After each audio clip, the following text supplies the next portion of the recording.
Good evening. Welcome to Left, Right and Centre. I'm Vishnu Shom on the programme. In a huge development, the Election Commission yesterday announced the second phase of its Special Intensive Revision or SIR of electoral rolls across 12 states and union territories.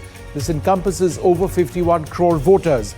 The exercise is set to commence on the 4th of November. It aims to update and purify voter lists by removing duplicates, deceased entries and ineligible names, with draft rolls being published on the 9th of December. But this move has sparked sharp criticism from opposition parties who view it as a corrupt ploy to manipulate elections. Leaders from various parties, including the Congress and RJD, and others have accused the Election Commission of colluding with the ruling BJP to delete millions of opposition-leaning voters. And they point to the example of Bihar, where several arguments have already been made. They argue, the opposition does, that it reverses democracy by letting the government select voters. It lacks transparency, it targets minorities and dissenters. Well, is this true? Is this an opaque conspiracy, or is this in fact a clean-up exercise of the Election Commission, one that's critical? That's what we are looking at this evening. But first, I'm joined by a very special guest, Dr. Shashi Panja, the Trinamool Congress Minister. Bengal, of course, very much in the focus. It goes into elections later on. Ma'am, thanks very much for being with us. One of the questions which have been raised is when this was all being announced by the Election Commission yesterday, shortly before that and shortly after, approximately 500 bureaucrats were transferred out. And the allegation is that the Trinamool wants to ensure that it's got its people in key areas, right, to ensure that when this process takes place, nothing is done which doesn't favor the Trinamool Congress. That's the allegation. How would you respond? Well, what we would like to say is that Trinamool Congress West Bengal government is a democratically elected government.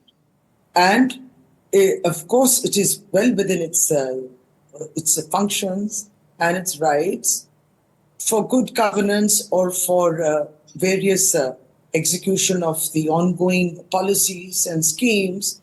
They can transfer officials from one district to another district, or from one department to another department. This is just a hype which, unfortunately, BJP, which is far away from good governance, is creating. This is an unnecessary controversy that they are making up. We must remember that Election Commission of India has announced the SIR, but has not kicked off the MCC, hasn't. So a elected government can transfer officials, which is a routine exercise happening throughout the year. So, ma'am, they've written a complaint letter when they say that those who have been transferred or in the process of being transferred are those who would have been involved in the SIR, given all the areas that they were posted in. How would you counter that particular? Is it on a man-to-man basis, or is it by default who is in the chair as the district magistrate? So district magistrate of every district is the DEO for the Election Commission. So how does it matter which man is there in the chair? Whoever is the DM will be the DEO, and the Election Commission will function through them. So to the larger this is very question, unfortunate. Sure. To the larger question, ma'am, various opposition parties, including your own party, have had concerns about the SIR process. Are you now willing to accept that it is going to take place? And will the local administration help the Election Commission ensure that it happens properly?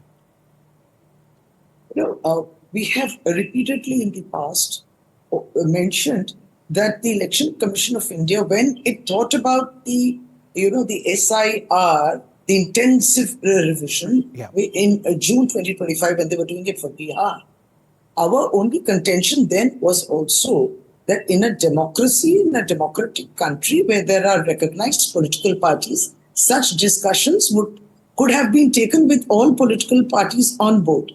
Initially, we used to argue on those lines. Secondly, is SIR is very different. They are holding 2002 or 2003 as the benchmark and mentioning that those are the guidelines that they are following. But This is far different from that exercise which took 2 years that time. Somehow, this time what happened in Bihar or what they're trying to do in Bengal is they seem to be in a desperate hurry for something.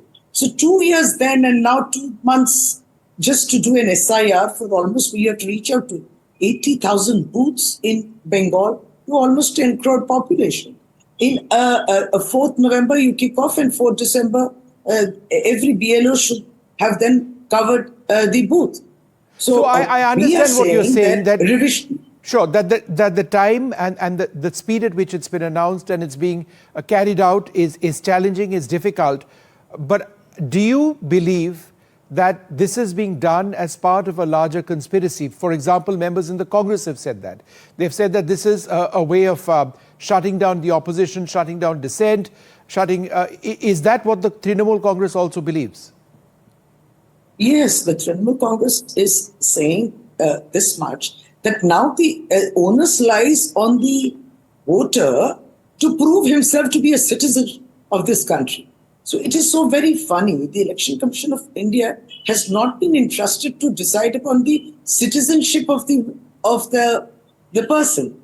It is just their duties to include or to exclude dead voters, or to sanitize the list so that you don't have duplicate voters. And duplicate voters is something that even Mamata Banerjee had flagged. This is one issue. And secondly, why was this SIR not done in Lok Sabha 2024?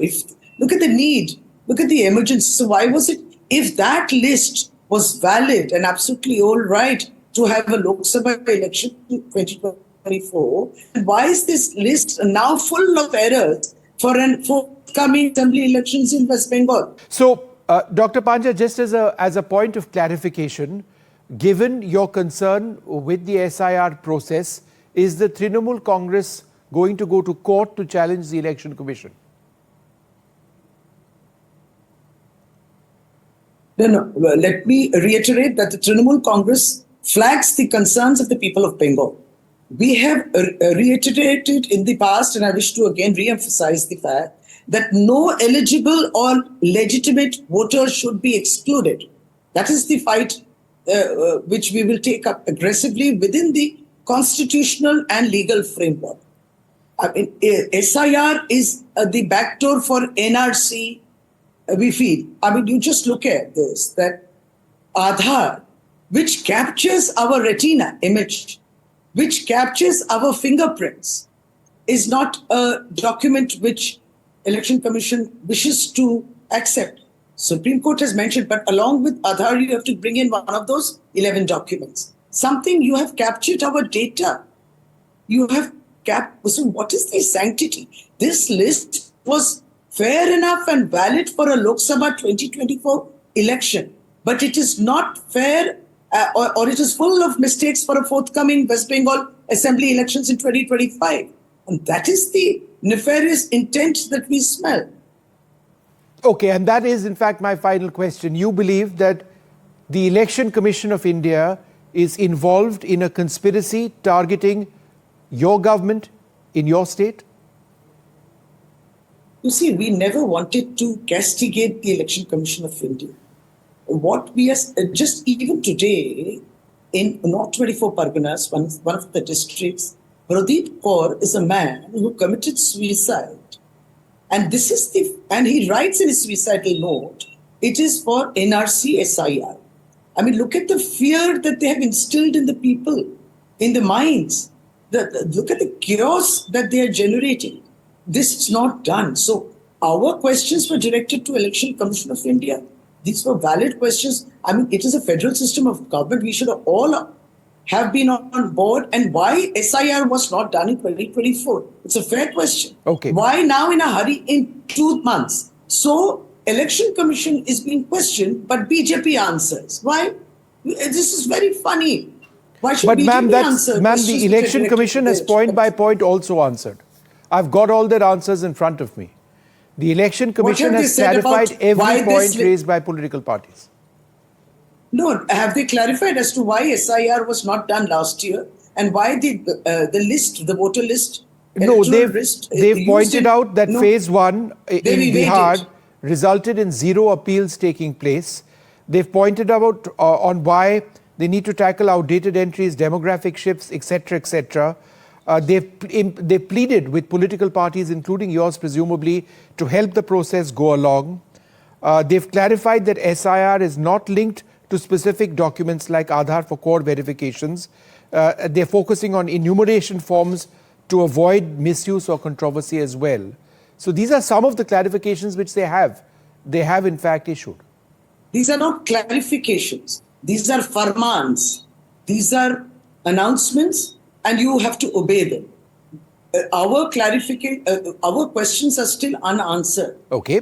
We still continue to say that West Bengal, they keep saying that, there are lots of infiltrators, Rohingyas, and Bangladeshis. Now look at these states which are bordering our states of India, which are bordering with Bangladesh. Why is the phase 2 not happening in these northeastern states, which also will have infiltration of Bangladeshi, if going by their argument, and of Rohingyas? Look at the states, the northeastern states bordering Myanmar.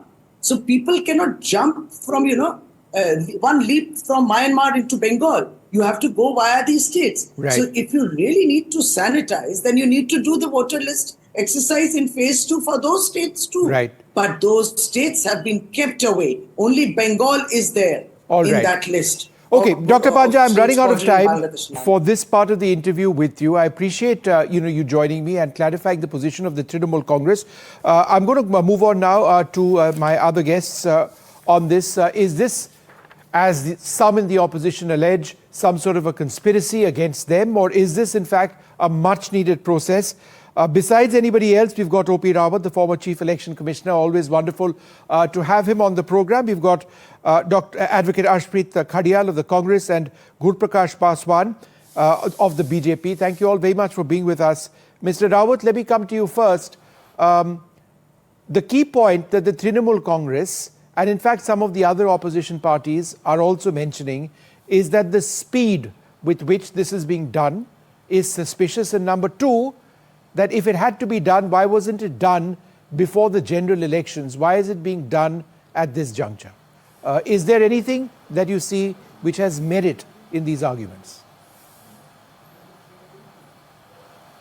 Vishnu, the problems which cropped up in Bihar,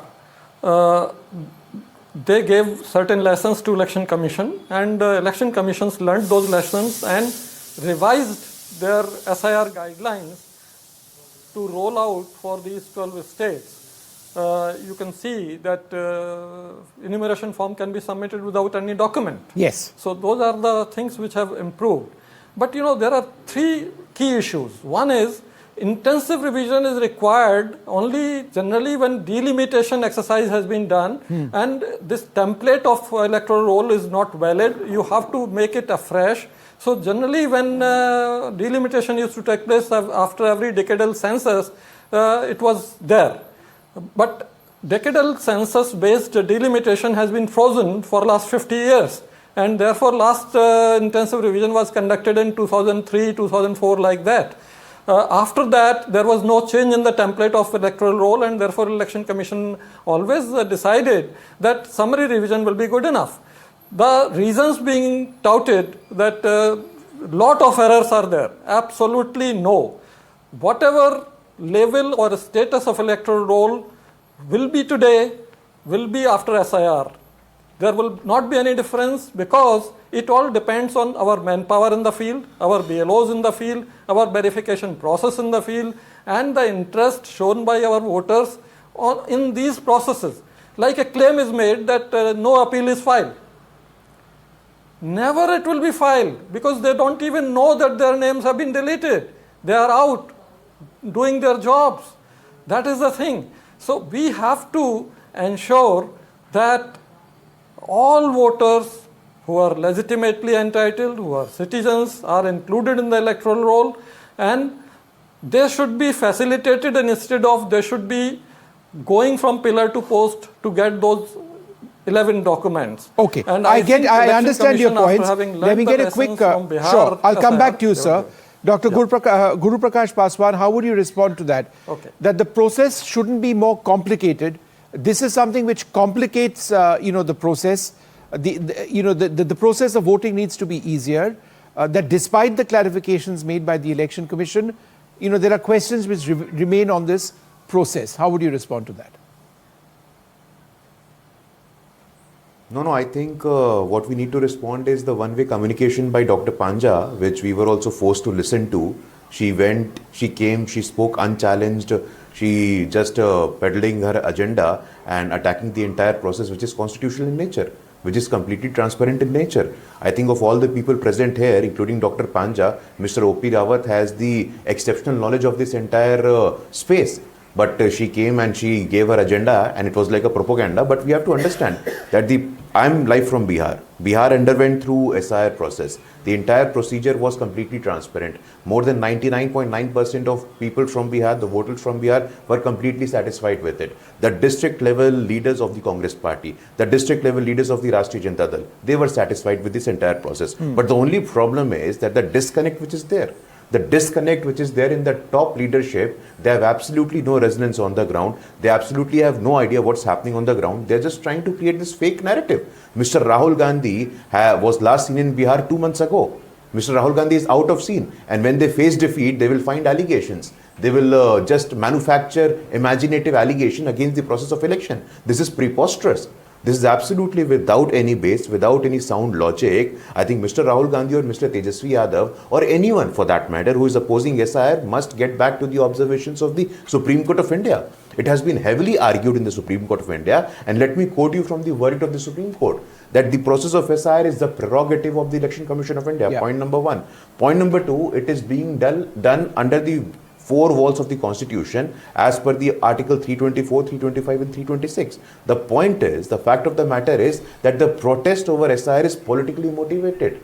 We have to understand that there is a sense of history behind it. It happened during Rahul Gandhi's father's tenure. It happened during Rahul Gandhi's grandmother's tenure. It happened during Rahul Gandhi's great grandfather's tenure as well. So I think any concern, any sort of fear which is being peddled out is nothing but propaganda, is nothing but without any base, without any sound. Let me get a response and to like that. The people of Bihar, I'm sure, we are sure that the people of Bengal will also reject and will not accept this baseless and imaginative claims against the constitutional process of SIR. Arshpreet, respond to that. Thank you for the question. See, first and foremost, going by what the Bharatiya Janata Party is saying, they say there are duplicate voters. They say there are diseased entries. They say fake voters are there and cleansing is needed. For a second, let's assume what they're saying is true. What the Election Commission of India is saying is true. Then are you also saying that in the Lok Sabha election the last year, crores of fake voters voted? Is that what the Election Commission of India is saying? And given that happened, then the entire election process gets vitiated. Then should there be a re-election? And if this is in reality an issue, then why was nothing done about it? Why was nothing said about it by the Election Commission of India?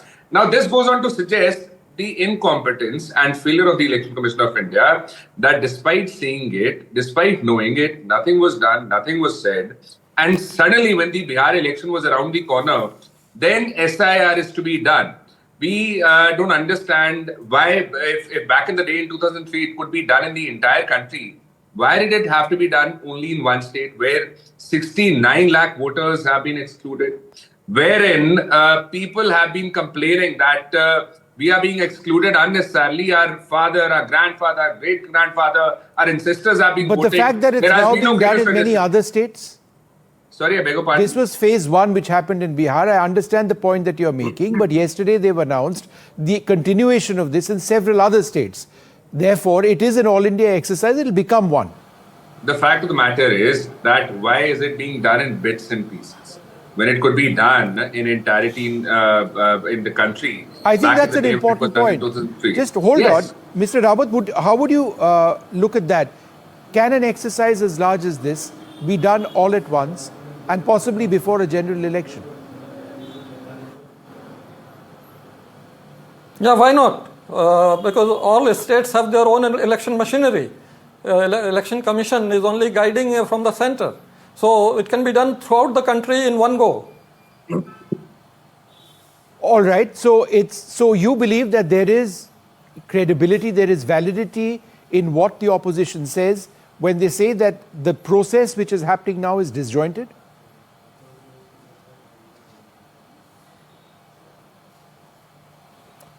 Actually, I will not dwell into politics, but whatever is being done is with a good cause, that you are revising electoral roll to wean away all the errors in the electoral roll.